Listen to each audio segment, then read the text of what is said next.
Hello, good afternoon. It is the Everton Daily Live on a Monday when Everton have won a game of football in the Premier League for the first time since May.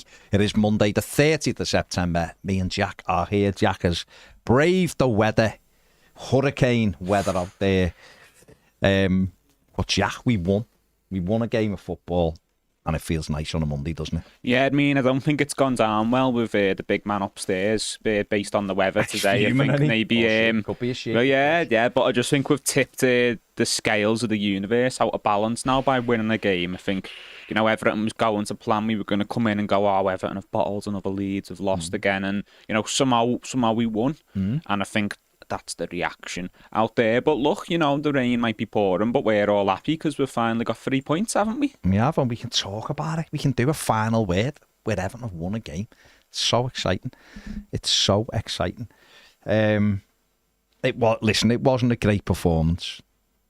I'm not going to sit here and dress it up any other way. It was ironically Everton's worst performance in the Premier League at Goodison this season by some distance. But 2 moments of magic from Dwight McNeil has won us the game, and he's got that, hasn't he? That's the thing that he does have. He doesn't have pace. He is incredibly one-footed. He does work, and he tries to get around the pitch, but he's got that ability to produce a goal like he did at the weekend, and he's got to be doing more of that, hasn't he, when he gets into those zones, at least hitting the target with them shots. Yeah, he does, but overall in that 10 role, he has been doing well, hasn't he? And look, to be honest, when he first moved there, obviously we've been saying about that position, maybe that's the best for him, but I still had some reservations about him playing there, I've got to be honest, because you still do need that physical side, and it is good to be a bit more two-footed in that role, but he's doing some good stuff there. I mean, goal of the season contender to get us level, and then obviously lingering around the box after the set piece routine to go in and get the second. So, yeah, he has got to keep improving, and we'd all like Dwight to add to his game a little bit more and improving some of those areas, but he is capable of moments like that. And when you are struggling to get out of second gear, and you're playing against a team that at home you really should be beaten because they've not started the season that well, and on the day they weren't playing particularly well. Sometimes you do just need a player who is capable of those get out of jail free moments, don't you? Yeah, absolutely. Crystal Palace controlled most of the game. I think they look like a team who knows what they're doing and have got a way of playing. I think the final third, they miss Elise hugely. I think you could see that as he floated in and out the game, as he can do. I think Elise is the biggest threat for them. Mateta, thought Branthwaite and Tarkowski in general dealt with him okay after Tarky tried to kill him at one stage with a tackle, which should have, in my opinion, been a penalty for Palace, which would have been game over. I think that they gone 2-0 off. We were dead and buried, but we didn't, so that's all good. But yeah, McNeil, I said for a while that's where I think he should be playing for Everton. I said it last season. Some people disagreed. Hey ho, because he just can't. He's not quick enough to play wide, and Everton don't have a left back who can bomb on, which sort of helps that out. So when he's in that left hand side position, it's not doing anyone any favours. But in the middle, he's the only one in our squad who's got that ability to drive a shot in from 25 yards. So that's good, and we're seeing a bit more of that. Great to see Branthwaite back. He, after an opening 20 minutes when he was quite rusty, he just got better and better as the game went on, and he gives us that balance, doesn't he? Because he's calm, he can play out from the back, but defensively he's very good as well. Yeah, he is, and obviously we do have to accommodate a little bit of time because he's missed the start of the season and he missed a chunk of pre-season as well, obviously, because he was he had his op, didn't he, and not obviously had to do the recovery after that, but you could see him grow into the game, and we know firsthand, don't we, over what he'd done last season for us, just how good he is, and he did show it at times over the weekend as well. And you're right, I think it's a case of balance with Branthwaite in the team, even before you get into his ability, which he's got a lot of. I think the balance between him and Tarky is just very well balanced, to be honest, because obviously you got left-footed and a right-footer, that's always a bonus, and then you've got one who's more comfortable stepping out and going to chase the ball down, and Tarky's very much a last line of defence type of centre-back, a little bit more old school, whereas Branthwaite's quite modern, but can do the dirty side of things as well. So he is your all-in-one centre-half, and that's what you need in the modern game. And I think what he gives us on the pitch, even before you get into terms of comparison of individual talent between him and our other options, I just think stylistically as well, what he gives us makes us a much more complete team. No, I think you're absolutely right. That the key word there is balance. It's absolutely balance, because when you are, I mean, how many have good left-footed centre-backs in the Premier League? There's not loads of them, is there? And this is why it made an absolute mockery of these fools who were trying to say, you know, Everton were taking the piss, asking for more than 35 million, because they are fools. You know, he's up there. For me, he could just go and sit in Pep's team comfortably and not look out of place. You know, if anything, you'd argue he's too good for Manchester United, for their team. But when you look at how they're getting on. Well, with him in charge, they're never going to progress. I've said this all along. A manager, and I'll be honest, this is some of me things where I have an issue with our manager.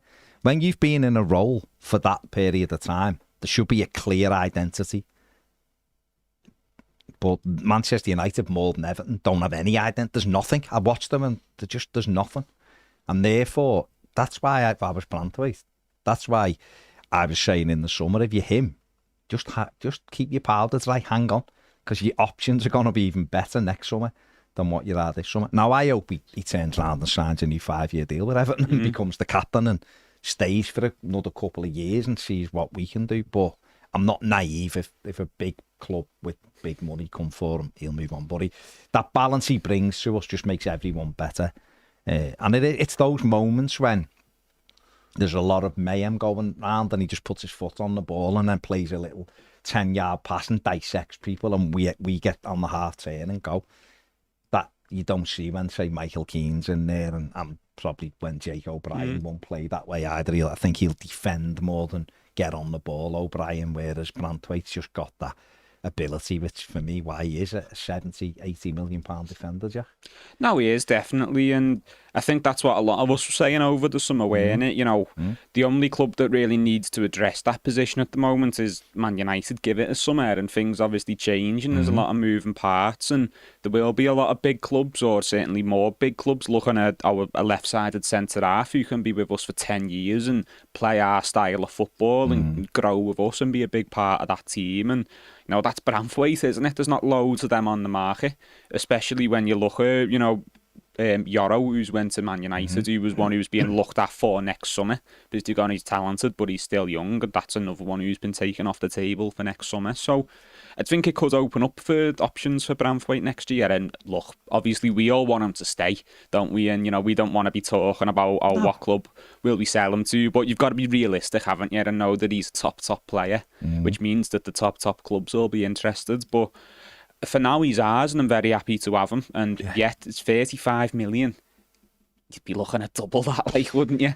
It's just nonsense, wasn't it? When you see the amounts. It's entitlement, Dom. It's entitlement. No, it is entitlement from United. It was really, it was embarrassing using journalists to try to talk the price down and all that. It was, absolutely embarrassing. And when you see the money that they spent this summer and you look at some of the players, you're just thinking, okay, you know, stay well clear. If you're them, you should just say stay well clear of Manchester United. But it was maturity on Branthwaite's part as well to not kick up a fuss about it. And look, I know that should be the bare minimum for players, but in the modern day, a lot of players wouldn't they? But not only commitment to Everton, but intelligence on his side to know, well, you know, realistically, if I'm going to leave these, it should be for someone who's actually at my level, and these aren't. When you're as good as him, when you're as good as he is, you hope that his advisors are sensible, and his advisors should be saying, Jared, it's a case of when, not if, mate, where you get to the very top.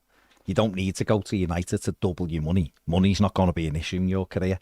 You know, as long as you're fit and healthy, if he just plays a normal career as a footballer and hopefully he doesn't get any injuries, he will earn big money because he is one of a kind, really, at the moment. Now, there'll be others who come through because I think naturally that's the way defenders are being encouraged. But he's already in a smaller cross-section of players because of the left-footed, because there's not loads of them, and he is so comfortable. So I think the good thing about Jared Branthwaite is, and I think this is really key, is that he's a defender that has come out of lower league. So he made his debut for Carlisle playing in League 2, was it? League 2, wasn't it? Yeah. And I think he played he played a dozen games, didn't he? But he's at that level, so he's in a League 2 sort of environment, which is all about defending. Yeah, great, you can pass it out, mate, but you've got to clear your lines here, and you're getting it with hairy ass centre forwards. And then he comes to Everton, and you sort of knew how good he was, because Carlo put him in at 17 in our team at Wolves. Yeah. Now, I know we got spanked, but he played. He had his Premier League debut. But then he came back the game after that and got man of the match. Yeah. And then obviously he's gone on loan. He's had a good loan at Blackburn. He had a couple of mishaps. The Middlesbrough one when he nearly killed the lad. You know, and he had Pulis. That was a Pulis who had Warnock, a go. And Warnock, one of them had a go with him and all of that. And then he's had all of that stuff to contend with. He's had a year abroad. This is a kid that's just developed. Almost, if you could craft a career for a young player, it's exactly what you would do. I mean, Ped, just quickly on Branthwaite, back, and just that a calmness and assuredness was straight evident again, wasn't it, straight away? After the opening sort of 15, 20, when he looked a little bit rusty, after that, we saw how good he is. Yeah, it's like night and day, isn't it? I mean, you just see it straight away. If there's any issues or any worries about how good he is, whether it be like a one-off or whether it was going to be something that was going to take him a little time, I thought straight away you could see the difference in class. For me, it's more than just ability; it's aggression, the wanting to win the ball, wanting to be first there, wanting to make sure he wins it, and his positional play and his timing is absolutely spot on. So, yeah, I just thought he elevated this straight away, and bar, the goal, which I mean, it's not really his fault as such because he's nowhere near the ball. But I thought he had a really good first game back. And against Mateta, he's a tough customer, isn't he? He's been scoring goals in the Premier League in sort of like the last 18 months. He handled the physicality quite well, didn't he? Quite well. Didn't get too engaged. Didn't. There was just the one early on, wasn't there, where he let it run across him and Mateta took it off him, but we got back. It didn't account so much. But other than that, no, I thought he had a really good all-round game, and you just feel more comfortable with him. It also helps sort of stop any arguments over, like, when Keane plays, what's the issue or where's the issues. I think when we've got more of our stronger players back, we can look at the whole thing and go, there's no more excuses now. I think that's important as well. Yeah. I think Michalenko plays better when he's alongside them as well, just the calmness of it all, isn't it? Well, yeah, and again, the natural left-sided cover as well. If, on the rare occasions Michalenko is allowed to venture slightly up the pitch, he's got natural left-sided cover as well, hasn't he? So, yeah. No, it was great to see him back, obviously. I'd say another player I thought did quite well at the weekend was Oral Mangala. I thought he's sort of got better and better. Came on a filler, and if he touched the ball twice, he did well. Against Southampton, he didn't have a very good game in the Cup.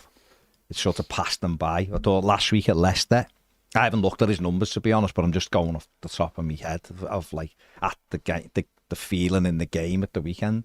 I thought he just keeps things ticking over quite well, and I thought he had another good game really, or he's sort of getting better anyway. Yeah, he is, and look, them first couple of games, I was worried we'd bought a dud, to be honest. I thought, it's early, and it's going to take a bit of time, and he's not had much training with the team yet, but those first, obviously coming on against Villa and then obviously the Southampton game as well, they both just completely passed them by. He just had no influence in the game at all. But yeah, you're right, the last two games he has just seemed more comfortable in the middle, isn't he? And he just is a comfortable midfield operator who does just keep you ticking over, and even if he is only performing basic functions in that midfield, it's something we've not always had. So just having a player who can get around the pitch a little bit more, gets the ball out his feet quickly, it's good. It's what a midfield needs. But we have been missing those sort of basic touches in the middle for a while, haven't we?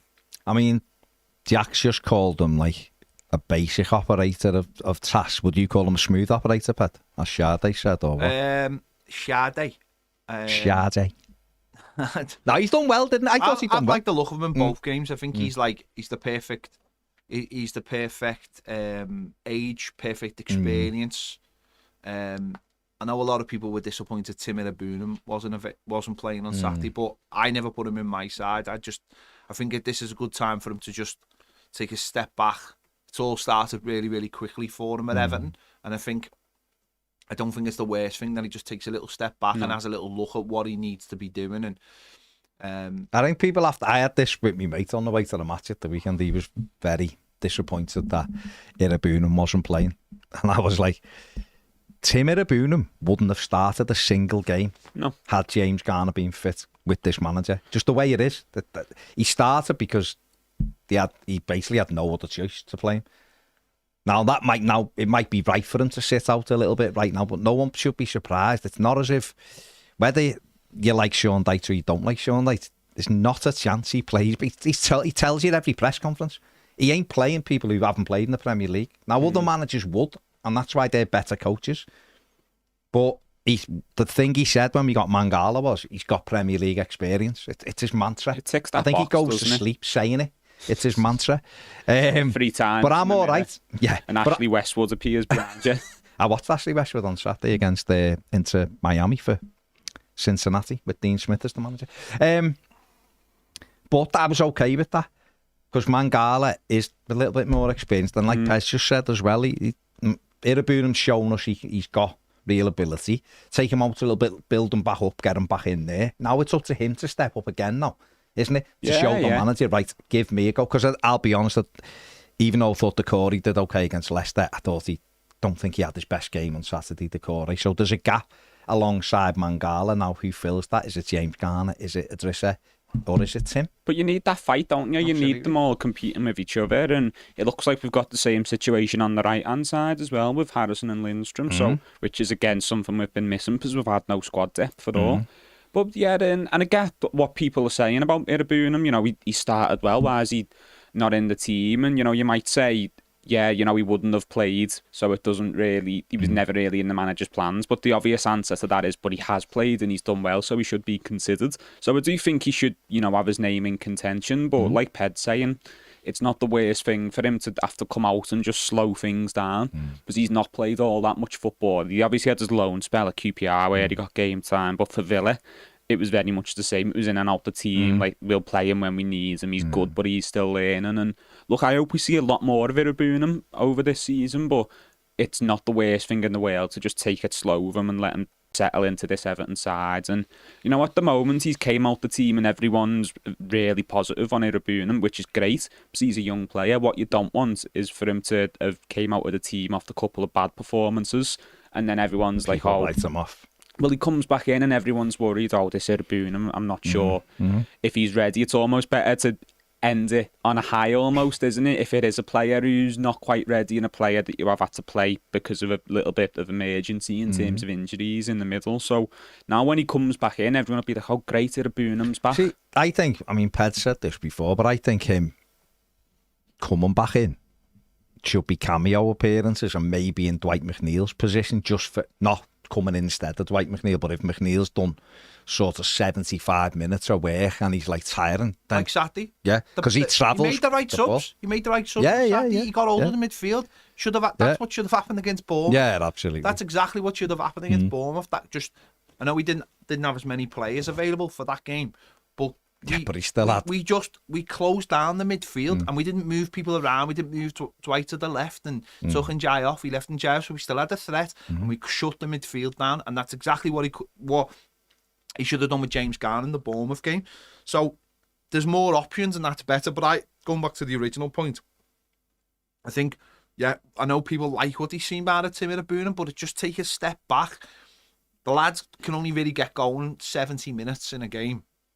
The manager has to look past that and go, is a good solid 20 minutes going to be a bit more useful for us and for him at this stage of his career? This is a lad who would be out on loan now if things had been a little bit different in the summer. If players hadn't got injured, he would have gone on. We know that we know that for an absolute fact. We do, yeah. That he would have gone on loan. The manager was like, whatever. The manager saw him and maybe I can do something with him because I've got a few players out.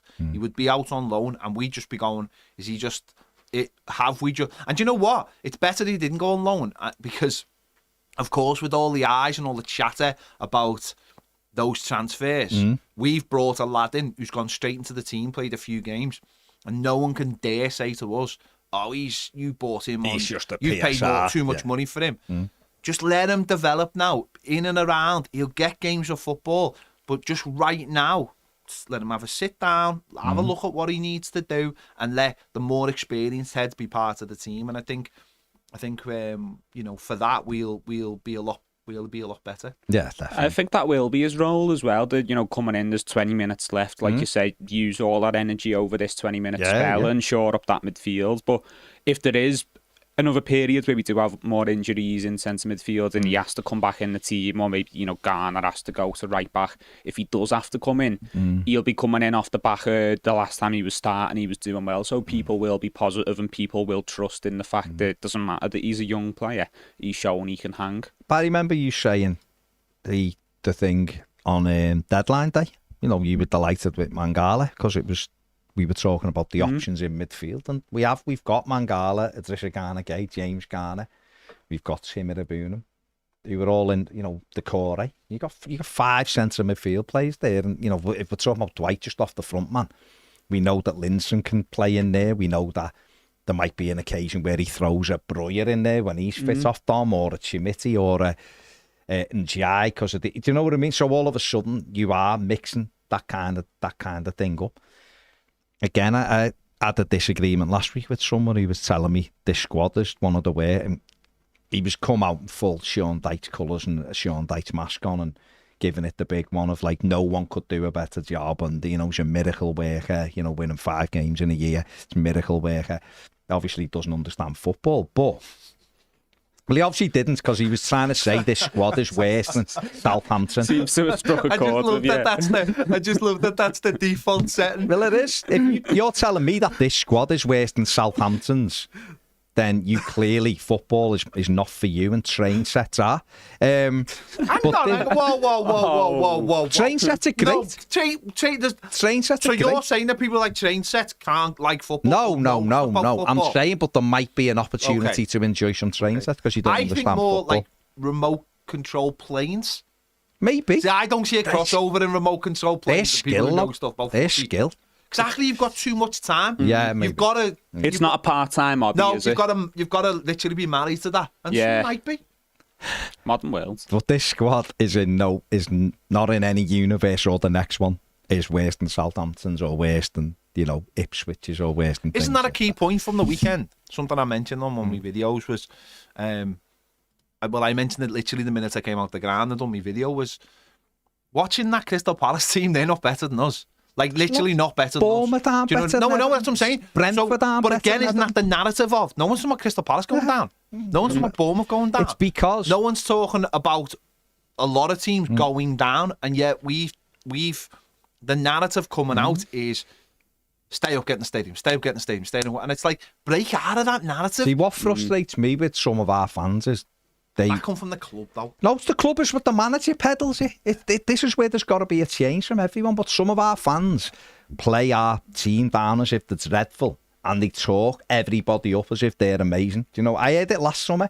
Burnley are going to finish 20 points ahead. It's embarrassing because it shows a lack of understanding about.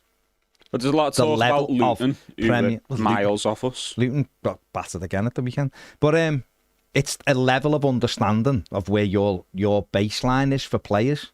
Right? Yes, we are miles away from Manchester City, Arsenal, Liverpool. We are. We just are. We know that. But halfway down, Everton are just in that mix. But they're miles better than the 3 that have come up. Now, Ipswich are doing great at the moment. They're all lone players. But they're doing great. Right? But they still haven't won a game. Villa missed chances yesterday. Ironically, Ipswich could have won it. So they might be this year's Luton, who give everyone a bloody nose at times. But to just totally dismiss our players and then to talk it down, because when you talk it down, you then buy into the fact that whoever's in charge is a miracle worker. Well, Frank Lampard was a miracle worker then, because when he took over from Benitez, that team was relegated and he had no strikers and no options. But he wasn't a miracle worker because he couldn't win games of football. Sean Dyche hasn't been a miracle worker because he hasn't won enough games of football. But these players have let themselves down as well, because they should be doing things regardless of the manager. Do you know what I mean? So our level is way better than what we've shown. It's not a team that's going to challenge for Europe. Of course it isn't. unless you're massively lucky and everything goes your way and you just have a weird season. The reality is this team, for me anyway, it's only my opinion, there'll be others' opinions, this team's good enough to finish between 11th and 14th. That's what I've said. I've been consistent with that. Look at that team, that squad when everyone's available. Everton have got Dominic Calvert-Lewin, Beto, Yusuf Chimiti, Armando Broja. They've got 4 strikers. Some teams have got 1. That's 4 more than we've had a period. Exactly, we've got Harrison, Lindstrom and Jai. Okay, Dwight McNeil can go out there as well. We've got, if you want, 4 lads that can play on the wing. Then if you go, we just talked about 5 central midfield players. We've got England's goalkeeper. We've got 4 centre-backs, whether you like the other 2 or not, Keane and O'Brien. And then you right back, Patterson, I want to see given a chance. I want the manager to go, you're my right back for 8 weeks, and I'll make a decision after 8 weeks. And if you're not good after 8 weeks, then you become either someone who's on loan or someone who we sell. But we've made a decision. Do you know what I mean? You've got to say as well, Ashley Young's done quite well the last couple of games. He's okay, but he still doesn't do what Everton need him to do. Everton need a flying fullback. That's instructions as well. Of course it is, because the manager doesn't like that, but that's what Everton need to just open a game up slightly. So if you're being picky and you go with this squad, could this squad be better? Of course it could. Of course it could be better. But what if you're being picky? We need a left back. As in someone who can challenge Michalenko. I'm not saying we need one that's going to replace him, but we need someone who you go, oh, it's a bit of a flip of a coin there over them too. A creative midfielder would be great, but I get in our financial situation, but we're not going to get a creative one right now. We've got 5, and we've got Harrison Armstrong, he might be ready, but he's in the squad. So you're trying to piece it together with the money you've got. There's probably not that short, really, right now. Can it be better? Always Absolutely. Can be better. Always can be better. But it's not one of the worst squads in the Premier. Not for me, anyway. No, I think what it comes down to is, do you look at this group of players and do you try and see what they can be capable of, or do you look at them and just see what they're currently giving us now? We can decide, because we won, but over the course of the season, is this their top level, that level of performance? No. And look, that's opinions at the end of the day, so I won't disparage anyone for thinking different, but I do look at a lot of the players in this team and think, well, you've shown at periods in your career that you can play. You've shown that you can play a different style of football, and you've shown that you can contribute more in terms of goals and assists. Jack Harrison was one who did come well, came off the bench and did well. Arguably changed the game for us. And you go, yeah, you know what, Leeds, obviously you did blow hot and cold, but you're capable. Why playing on both flanks? Unless you're playing for the top clubs. They do, but what I'm saying is that Everton, he's not really blew hot and cold. He's played quite a basic role as a winger that people would argue isn't really his role, but at the weekend puts a brilliant cross in on his weak foot. And he could do that at Leeds, and you've been looking at Jack Harrison thinking, where's he been? The lad we seen at the weekend, where's he been over the last year? And, you look at Njai, obviously, he's doing well already. McNeil, who's in one of his purple patches. Dom's shown goal scoring before. Centre-backs, we already know they're capable. Michalenko, who's had periods of strong performance at Everton. England's goalie, like you say. So, all right, like, don't get me wrong, I don't think it's anywhere near close to getting near to Europe or anything like that. But in terms of just not having to look over our shoulder in terms of relegation and finishing ironically where around Crystal Palace normally finish and doing that quite comfortably, I think they should be capable. And look, part of it comes from the fact that we're Evertonians, so we're negative, aren't we? So we love to downplay what we've got, and we love to be pessimistic going into games. And self-preservation. Crystal Palace have started the season almost as bad as us, and they've lost their best player. Yeah. But going into the game at the weekend, and they lost their best player in the summer, didn't really replace him. And if that was us, we'd all be feeling incredibly worried and incredibly negative. I'm not a Palace fan, but the noise out of Palace that I'm seeing doesn't seem quite as worried as it did out of Everton, who didn't have the worst transfer window. And I've had an equal start, and are probably looking to finish around in a similar position to Crystal Palace, like I say. But it's because we've been hurt before, haven't we? Over the last few years we have had to worry. But I think if we all just try and obviously be realistic, I'm not saying start calling for Europe or anything like that, but look at this group of players and just try and don't analyse them just based off results, analyse them as individual players and go, at the majority of you capable footballers on the right day, yeah, okay, then, over the course of the season, I think they're capable of decent results, mid-table form. Yeah, that's people need to remember, like, the quality of this league isn't great.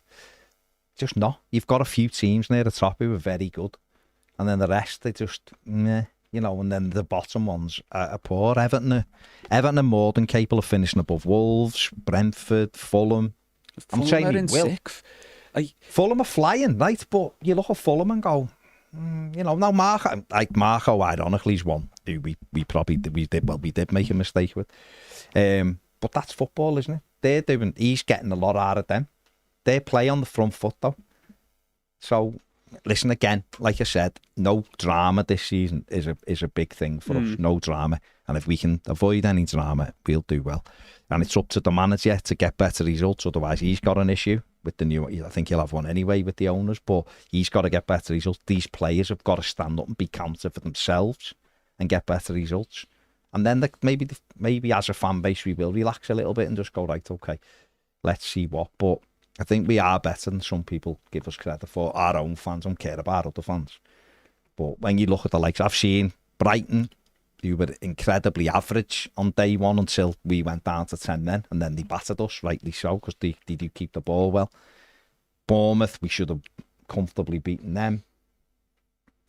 And then Palace at the weekend. And you just look and go, yeah, you know, not much difference between any of them. No, definitely not. Brighton are a better side than us. They are, of course they are. But we've got a lot of attacking talent. On that day, they didn't play particularly well, but neither did we. So, you know, Leicester, we saw them last week. Everton should have put them to bed in the opening hour.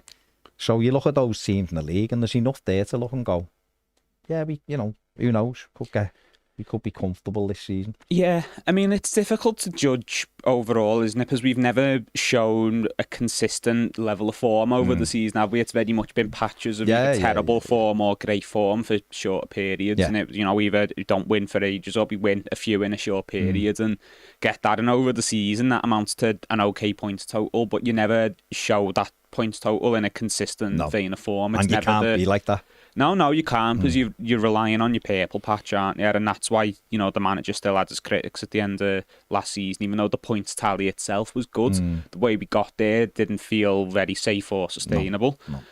But yeah, if, you know, realistically what this team should be doing is, you know, win one, draw one, lose two, but we're back at home, we win again. You know, that's form, and just settle into mid-table. And then I think everyone would finish with a similar amount of points to last season, but just do it over a consistent period, and everyone would have went, oh yeah, you know what, mid-table club at the moment, mid-table form, mid-table players, mid-table manager, sound. But because it's been over periods, I think that's why people's opinions of this team's ability gets quite skewed.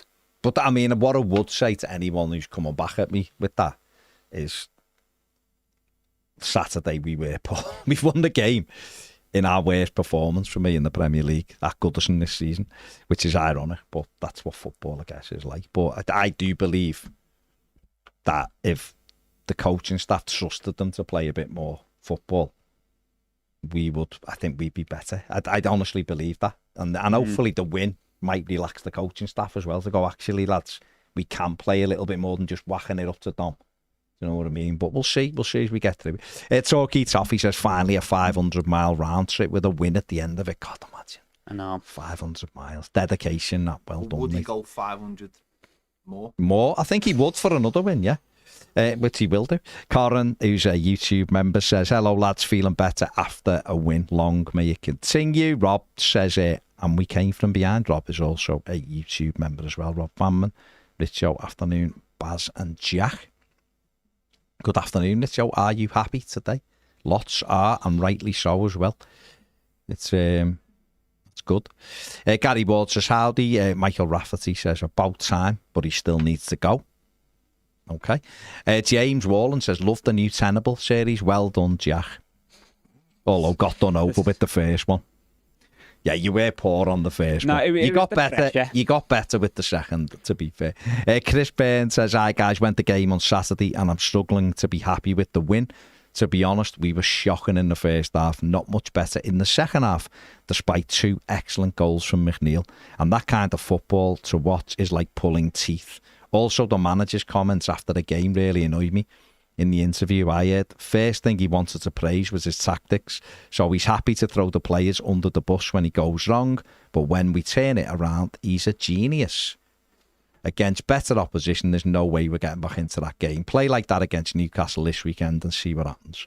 Sorry for being a downer, but some of this could be how long the distance is to the game for me. Ultimately, our first win of the season. Hoping Deitch proves me wrong and he backs up wins with performances. I didn't listen to anything from him after the game. That's the Allardyce way, isn't it? It's all me when we win and it's all them when we lose. And we'll see. Josh says, cheer up, Chris, we won. But I do get your point. The first half was shocking. And then as soon as we made it 2-1, we sat right back rather than just going for the kill when they were on the ropes.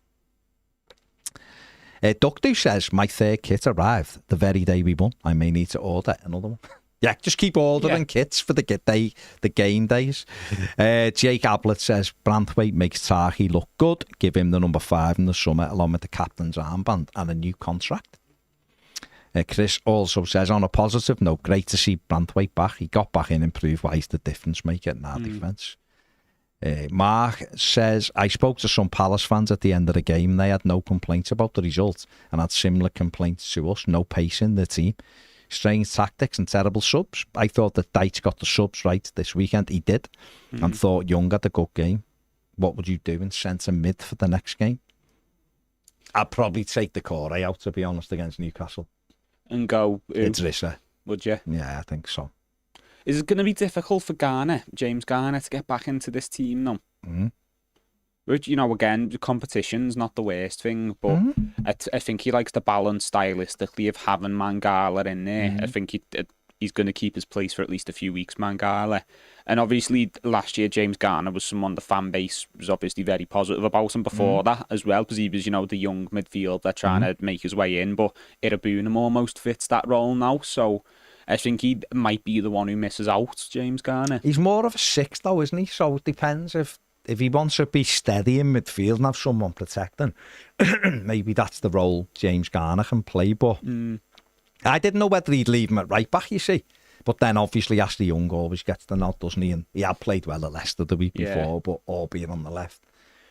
I don't know, James Garner. Again, it's good though. We can't be it. It can't be it. A fan base that frets over players, can we? If he doesn't get in, it's up to him to convince the manager he deserves to play, or when he gets on the pitch, puts himself about, doesn't he? Obviously. No, absolutely. I'm not saying it's a crime if he doesn't play, but I think it's interesting, isn't it? And look, good problem to have. You know what I mean? Good.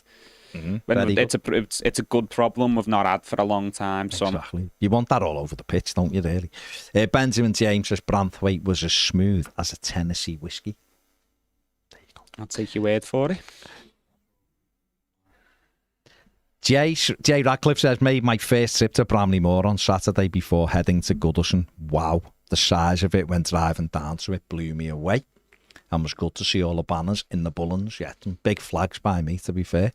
Steve P says Mangala and Guy will be the main two in midfield for me. Also, I think it's very clear to see the left-back position needs upgrading. Imagine how much better we'd be if we had a more modern left-back with a bit of pace who can whip balls in. We've got one of the best headers of the ball in football up front and no one who puts a cross in. Very limited with Michalenko. Also, it's holding back and Jai from being even better because he has no one on the wing to link up with. Well, it's McNeil at the moment, and he needs McNeil to come into that wide space for him. But you want McNeil at the box. No, of course, don't you? I think the problem is, I think what he could do, and this is where I'm hoping Patterson gets a go, because Michalenko naturally stays back. Yeah. You want to almost create Carlo Ancelotti's imagery where one fullback's very high, and that's where I'd want Patterson pushing right on. Because let's be honest, Patterson is the better of the two things that he's got is the attacking side rather than being a defensive fullback. But that's up to him to force his way in, isn't it? Yeah, you need the right centre half though to facilitate that. You need almost a Jared Branthwaite on the right hand side to cover that whole thing, because you need the mobile centre half, don't you? Who's more comfortable on the ball to almost fill that spot. I think Tarkowski can do. He's not. Don't get me wrong. He's nowhere near Branthwaite's level. But then one of your midfielders should cover it then. Yeah, you've also got that. Team had Gareth Barry covering the left and James McCarthy covering the right. Yeah, so... but what you see a lot of these teams do, if they have one fullback who bombs on, is the other fullback almost tucks in and makes so you it go a free. That's what I'm saying, Michalenko. But you that sound on the left-hand side is Micho's natural left-back, but then on the right-hand side, you need a centre-half who's almost comfortable being a right-back as well, don't you? But you never really get broke on. That's what I'm saying. If you've got 3 always back and you have 1 sitter, no one breaks with more than 4 players, so you should be able to go man for man with them. And holding them up really to bring people on the cover. We shouldn't be being that ragged that we're all, and we were a couple of times Saturday in the first half, which that should have been their penalty. We were ragged because we give balls away and got caught out because we're like dotted around instead of being in a shape, which was a bit weird. Duckdo says their goal was Decore falling over and lost his man. Lindstrom getting wrestled off the ball from a favourable position, not on the back 4. Yeah, Lindstrom should have done well better with their goal. It was a set piece, wasn't it? No, but he had the ball on the edge of the box. No, he should have. And then give the thing away. Yeah. Not strong enough. Not strong enough. It was poor marking for the goal, though. I thought Michalenko should have had his body in more. What do you think of the goalkeeper? It's becoming a bit of a common theme, and it with Pickford saying, should he maybe come for that one? I think he's obviously under instructions to not come for it, but I don't know, as a goalkeeper, like, especially as a clear number 1 choice, he can defy those orders if he wants to, you know what I mean? See, what I'm thinking is, at the time in the match, I thought he should have come for it because it was hung up, but I've seen it again, and I don't think he'd have gained any. I don't know whether he's not big enough and commanding enough to come and claim them or punch it, Pickford. He still closes the angle, though, doesn't he, which puts the attacker The knockdown, he turns his back on Gage. He goes like that, and it goes past him instead of keeping his eye on. I just don't understand what he was doing. That, to me, was the bit where I thought, that shouldn't be going in from there, mate. Really. But then again, Henderson does it to McNeil's volley, turns his back on it, and it hits him on the side, where if he keeps his eye on it, he might actually be able to get a block on it. So, and I'm not a goalie, so I don't know. But I just seen it again and just thought, why are you turning your back on it? That to me is a bit strange, but yeah, he's not a goalie that's going to come and claim. No, he's not. And he didn't pull a Robert Sanchez. I don't know whether you've seen that goal for bloody just the Al Superman against Brighton, which is just really poor. Jack says another thing with Jarrett is how much more comfortable Tahi looks. The understanding's evident. Simple things with Tahi challenging Mateta in the air but allowing the ball to go past him because he knows Jarrett will be there. It's basic stuff, but things you don't see in a partnership with Keane. Mangala will get better and better. He's a footballer who can play. Oh, centre-back's the position on the pitch where you probably need that relationship the most, though, don't you? You need that understanding because it's a two-man job. But it is that thing of going and getting your body in, even if you don't win the header. And as long as the other centre-back comes and sweeps. Yeah. But there needs to be almost a shorthand between the two of them where they know each other and they know if he's there, I need to be there, and he knows I'll be there. And that's what you get from Jared and Tarky, innit? It's a shame we just didn't have that between Keane and Tarkowski. Jonathan Ricketts says, thought we got away with one on Saturday. Palace could have been 2 or 3 up at half-time, but we won, so on to the next one. Think the Harrison sub changed the game. I still don't know what tactic we play, though. Yeah, they could have had it sewn up in the first half if they'd bet. I mean, we had one. Tarky headed one. I think it was Eze who hit it. I think that might have been going in the corner. That was at 1-0 and he got his head in. I know Pickford dives, but from where I was, it looked very much like the McNeil shot where you're thinking, we're in trouble, but Tarky gets a header in. And Jay's going to now say he thought it wasn't a penalty on Mateta. I thought it was. You know, Lineker, Walcott, Richards all said Palace should have had a stonewall penalty with the tackle on Mateta. He won the ball. I thought it was a penalty, I'm not going to lie. He did get a foot on the ball and he went right through him, which nowadays, years ago, if you touched the ball, it wasn't a foul, even if you cleaned the player out. You judge it on modern standards, now, though, don't you? That's a penalty. It doesn't matter whether you get the ball. It's a foul. And for me, it was a penalty. But we got away with it, so fair play. Duck Do says we looked a lot more controlled with Mangala in the middle. He battles for every ball and has solid distribution. Yeah, he's doing well. He is, to be fair. Roy says, only just got to listen. Don't know if you've mentioned it already, but a few players are praising Coleman for his half-time team talk. Did Dyche? Haven't seen his pressure as I can't stand this bull. I don't know. I haven't listened to the manager's press conference after it. Did he mention Coleman's talk? Ashley Young mentioned it. No, Young mentioned it. Why would he? I don't know whether he would. To be honest, I didn't watch it. I don't know whether he would mention it. But, like, that sort of takes away from him, I think, if he praises Coleman doing it. Yeah. So I don't know. I mean, he might have done. I don't know. I just haven't seen it, mate. I couldn't say one way or the other, to be honest. Jay says, made me laugh that he finally shoved McNeil when he was on a hat-trick. I know, yeah. Humble. Yeah. Duck Doo says Brighton's results are a bit deceiving. I don't think they're actually that good. They've got a lot of quality players. Whether they've not been the most convincing, though. You know, they weren't great against us until obviously the 2 home games, I think, put the thing on for me. Because I saw them against United. They beat Man U, didn't they? And they were fortunate that. I mean, they're just open. But they're wide open. And obviously Chelsea showed on Saturday that if you take your chances, and Chelsea actually missed a couple of sitters for 6. You know, in fact, Cole Palmer missed what was an open goal for him. He's forgetting his 5th goal, put it wide with his right foot. They are wide open. But when they drop points at home to Ipswich and Forest, I thought, I think these might flatter to deceive. Yeah, it's difficult, isn't it? Because they have got all that attacking talent and they play attacking football, and, you know, they've got the young, exciting coach, haven't they? But they will have to adapt to the realities of the Premier League to a degree. I'm not saying compromise on your entire identity, but, you know, you do have to. It's what we said about Burnley and company last year, where it's okay, I'll do your thing, but you've got to know what you're up against at the other end, like you're up against quality, aren't you? Owen says, we were so poor on Saturday. The first half was dreadful. Still hope Friedkin's in November time. Really don't want Dyche arranging any January transfers. Well, they'll make a decision when they come in, won't they, what they want to do.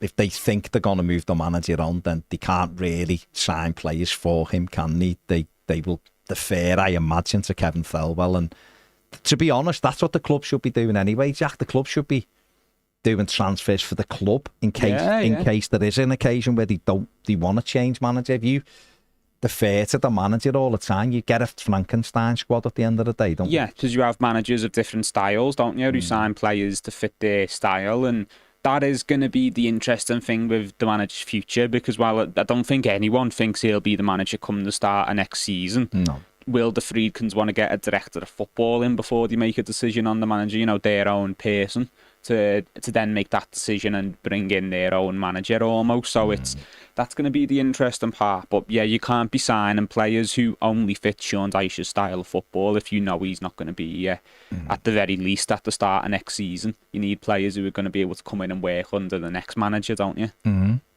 Andrew Bowen, I mean, to be honest, you should be doing that regardless. So because you might have to. I mean, the average tenure of a manager in the Premier League is like 14 months or something. You want to be building it for an ethos of the club. So if you do need to change manager, you're not going, oh my God, the style's totally wrong for the. That's how it costs you money. But the sticking point there is obviously where a club is having an ownership change, which might bring a director of football change as well, and a general. They always want to change the men. They always want to do it. So, I was going to say then. Andrew said, just my opinion, but I thought Dom was poor on Saturday. Yeah, he didn't have a good game. Ian Murphy's a YouTube member, says, we won, yeah, but that doesn't assuage the previous mistakes made by the manager. Gav says, yeah, we won a game, but it's still Dyche out. Rob says, who will go first, Dyche or Ten Hag? I mean, forget about Sean Dyche at the moment, but Man U. Yeah. They are in it. Back-to-back home games. They've lost 3-0 in the league. Yeah, I mean, I was half expecting to wake up today and hear that he might have gone, to be honest. So, yeah, I think he might end up being gone first. Who've they got this weekend? At home? No. Villa away. Talk about this on MT. Yeah? No, yeah. I think, yeah. Rob, who's a YouTube member, says, will we hear any more about the takeover?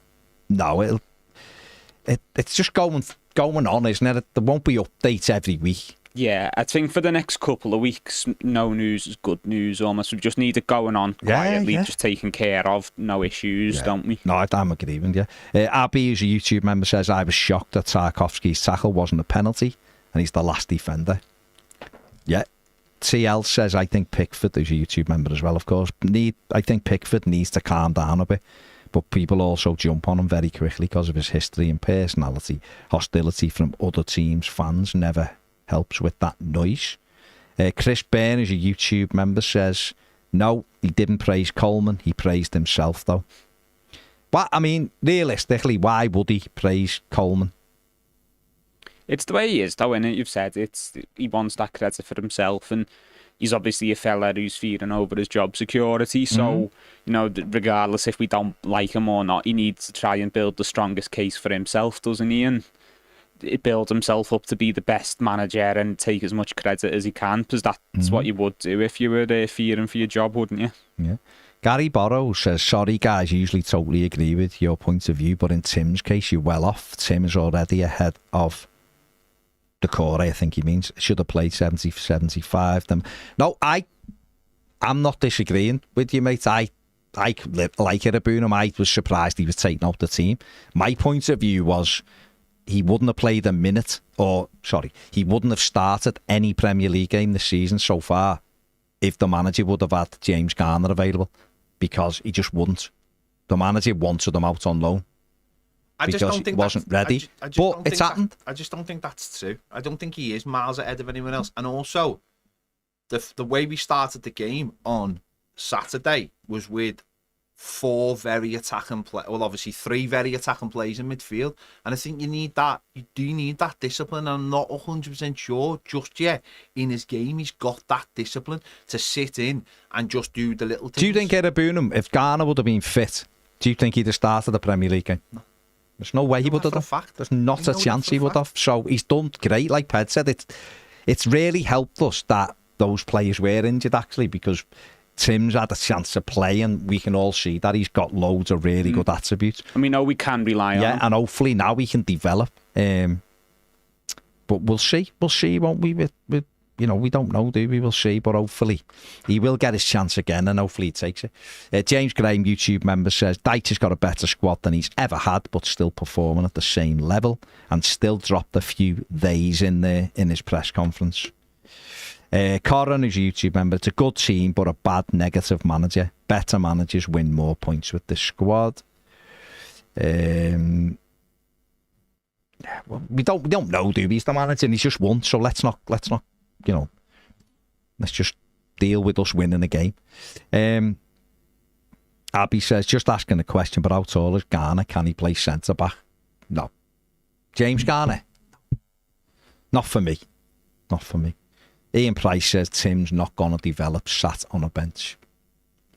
No, but he'll get minutes, won't he? He was like Ped saying, he's a good last 25 minutes type of player, and you know, it's annoying because we're out of the cup now, but had we got a favourable cup tie, he could have played in that. And look, I think we will see him start games because you get injuries, you get players who might need to cover other positions. But let's take our time with him. He's a young player. He's already played more football than he was brought in to necessarily play. Yeah. But he'll come in again, and I'm sure he'll do well again. And yeah, just take our time with him because he's a young player. He's almost a bonus because we weren't expecting him to be as competitive around the teams he has been. He played because of injuries, like you're saying, and he's came in and he's been a bonus almost. But we'll just take our time with him.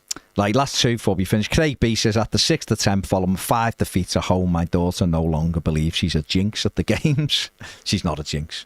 We just haven't been great. And Sarah says, what did you make of Young's Insta post? Said the skipper gave a serious team talk the whole ground would have heard.